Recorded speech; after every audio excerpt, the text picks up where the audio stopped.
Muitas vezes pensar sobre o processo inclusivo, pensar sobre a questão da inclusão nas nossas escolas regulares, parece que nós vamos pensar só sobre o trabalho direcionado para a educação especial, que seria os estudantes com deficiência, estudantes com transtorno do espectro autista e também os alunos com altas habilidades de superdotação.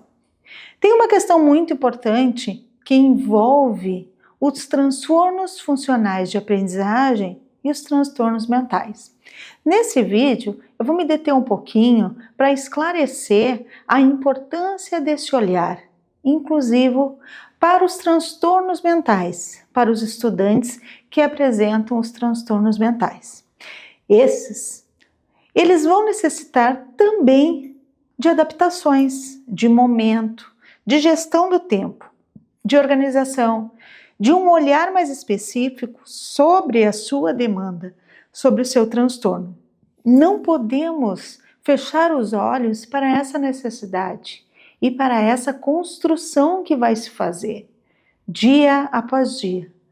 Muitos alunos, estudantes com transtornos mentais, eles vão, inclusive, para o envolvimento do seu estudo domiciliar. E isso faz com que notamos que todo o trabalho da inclusão, todo o trabalho dos processos inclusivos requer uma atenção, um planejamento, um envolvimento e também uma organização.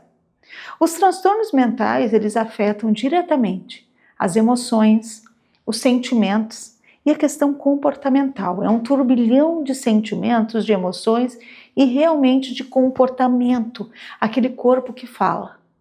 Nós temos o transtorno obsessivo compulsivo, o TOC. Temos também o transtorno de humor que aparece muito em nossos adolescentes. Aparece também o transtorno de bipolaridade, que nós temos que cuidar e ter atenção. Temos também um transtorno de ansiedade, que essa geração, ela se apresenta de uma maneira diferente. Excesso uso de telas, acontecimentos, catástrofes, coisas que acontecem nessa geração que não acontecia nas gerações passadas.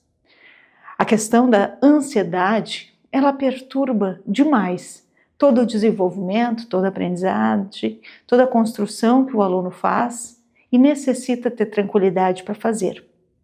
Temos também, vinculado a isso, um transtorno de pânico, que está vinculado à ansiedade, um pânico, um estresse, que está muito forte, que o sujeito começa a ter palpitações, ele começa a se desorganizar de uma maneira, ele começa a ter reações, emoções e sentimentos até antes não vistos.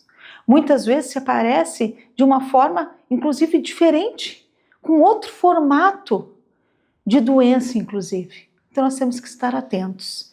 Temos também a questão de um transtorno de personalidade, que pode aparecer e surgir. Temos, inclusive, a questão do borderline, a questão dos antissociais e os transtornos alimentares. Não deixando de lado também a questão dos transtornos esquizofrênicos. Diante de todos esses que eu trouxe para vocês, como exemplos, vocês podem perguntar, Maria Ângela, como nós vamos detectar tudo isso em nossas escolas? A relação da família com o estudante é fundamental. Muitas vezes esses transtornos, alguns aparecem na adolescência, outros aparecem na infância e outros vão aparecer ou surgir ou se apresentar na fase adulta.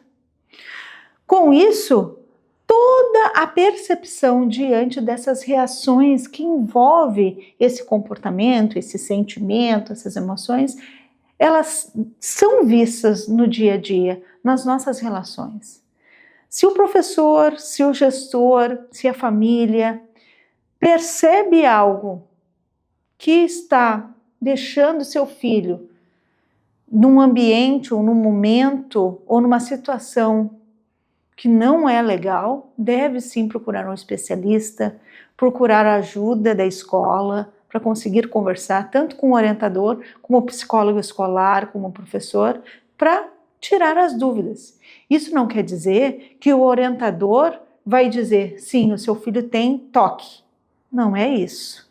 E não podemos diagnosticar. Essa conversa é para esclarecer que se a família tiver dúvida, deve procurar tais situações.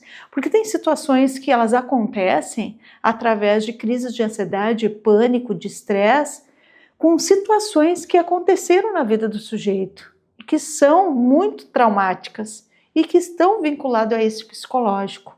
Então, a orientação e a psicologia escolar dentro do serviço de orientação educacional tem toda a condição de poder sugerir, encaminhar e salientar alguns pontos para a família, jamais diagnosticando e sim orientando.